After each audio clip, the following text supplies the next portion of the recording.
Hello there, welcome to Coaching with Tally. I'm not good at, what is it for you? Add the word yet for a really powerful shift into a growth mindset. We're here talking all this week about shifting from a fixed mindset into a growth mindset and how we move across that continuum to come into a greater and greater place of growth, which is incredibly powerful for getting you all kinds of results, from more motivation to better self-regulation to greater achievement. So if you want more motivation, you want better self-regulation, you want higher achievement, you're gonna wanna stick around and talk today about the power of this growth mindset, the power of the word yet. My name is Tally. I'm a life and personal development coach, and I get to work with leaders to create lives of profound impact in the world that are centered in joy, getting leaders aligned to who they most truly are, firing on all cylinders, looking at every area of life, and being in this beautiful place of overflow, coming from a life that they love living. So I am reading the book Success Mindsets by Ryan Godfredson, powerful book, and I've been doing a lot of study around Carol Dweck. She is a researcher from Stanford, and she's done some studies that I'm going to talk about today. The power of yet. They both Ryan and Carol talk about how powerful this one shift is in your thinking from a fixed mindset to a growth mindset. Simply adding the word yet to anything that you feel not good at, anything that you feel like you're struggling with, any ways that critical inner voice kind of digs at you and tells you that you suck at something, whatever it is. So if you can just add the word yet onto whatever those criticisms are in your own mind, it will actually create a bridge for you into a place of hope that will increase your motivation, that will better regulate some of those things internally and actually lead to greater achievement. Greater achievement. So there's a high school in Chicago, and these students had to pass a series of exams in order to be able to graduate. They had to pass a number of courses to graduate. And the school decided to do an experiment with some of these growth mindsets and simply change their grading system. So rather than giving a student who didn't pass an F or a failing grade, they gave them a not yet, just to see what would happen. And very fascinating, so many more of these students came back and tried for mastery in these courses, tried again, went for it, and the success rate increased. Very fascinating. What can happen when we just simply shift, like, you're not good at this. It's just kind of like a blanket statement, or you fail. And we do this all the time, internal conversation, to a not yet. And when we do that, we actually create an invitation for ourselves into a positive future. Fascinating stuff. So negative thinking is really all about distortion. It exaggerates the bad and it minimizes the good. And so when we can implement these little strategies, like just adding the word yet to any time you feel that self-critical conversation going on, it actually begins to shift what you feel capable of. It removes roadblocks.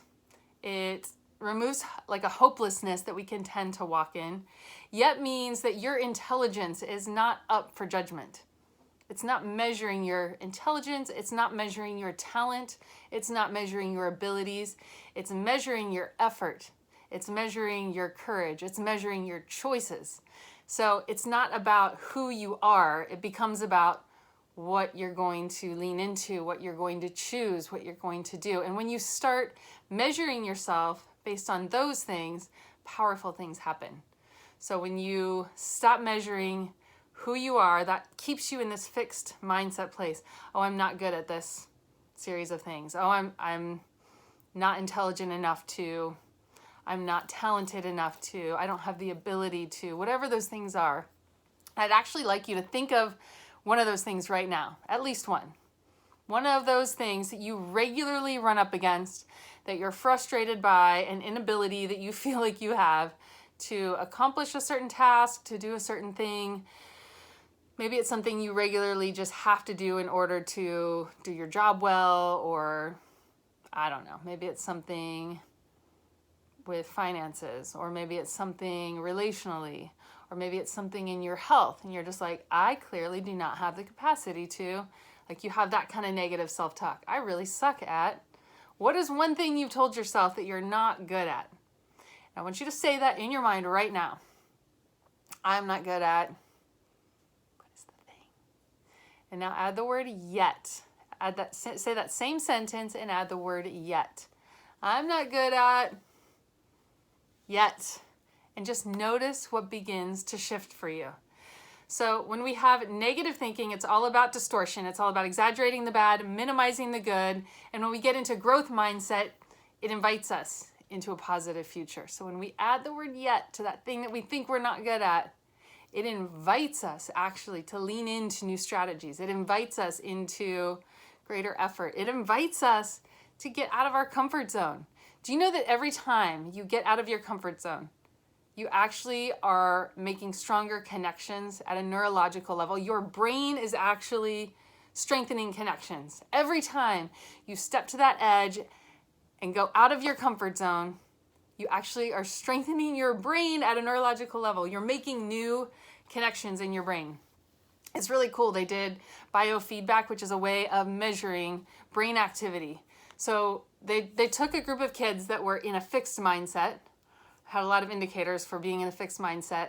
They gave up easily. They got very frustrated when they were challenged. They failed at things and like felt really kind of self-condemnation. They would say things in a survey after being given really challenging situations that in the future they would probably just cheat, things like that. And then these kids that are in a growth mindset, they tested them and they were invigorated by challenge. They were excited to learn something new. They didn't make it mean something negative about them when there was challenge. So they did biofeedback. They actually hooked up. There are probes you can put on the outside of your head. It's called biofeedback, and it measures brain activity. So they put these fixed mindset kids on a biofeedback machine and gave them something that challenged them. And when they were challenged, there was very little brain activity going on. When the growth mindset kids who had the biofeedback on their brains were challenged with something, all these different places in their brain lit up and they were excited about learning and making new connections and, learning and growing. So it's really fascinating. There's so much brain science now that is available to us about mindsets and the power of mindsets. I want to give you a couple of examples. So Carol Dweck, this researcher out of Stanford, who does a lot on fixed and growth mindsets, looked at some really low, underperforming classrooms around the nation. She went into some of the most struggling schools. There was one in Harlem. I think it was an elementary school in Harlem who went from one of the most struggling classrooms, and they implemented these growth mindsets. They worked with the teachers to help these kids begin to start operating in growth mindsets, begin to start seeing that when there was challenge, it was actually this great opportunity. They started using things like not yet. You don't understand this yet. You haven't passed this course yet. You haven't learned this math strategy yet. What else can you do to help get yourself to the place where you are? So it's the growth mindset. And this class in Harlem went from being one of the most struggling classrooms it was the nation, to ranking 95% on their national achievement test. There was another class in South Bronx that went from being one of the most struggling fourth grades to being the #1 school in the state just by implementing growth mindsets. It is powerful. So when you implement a growth mindset, when you use the word yet, for example, it gives you more confidence. It causes you to have courage to step outside of your comfort zone and actually rewire connections in your brain. When you have courage to step out of your comfort zone, you are rewiring your brain for greater connection. So I just encourage you to pick one thing right now, add the word yet, and see what it is you create. And begin doing that with every area of frustration in your life. I'm not good at this yet. And move yourself powerfully into a greater growth mindset. We'll be back here again tomorrow, same time, same place. Blessings to you.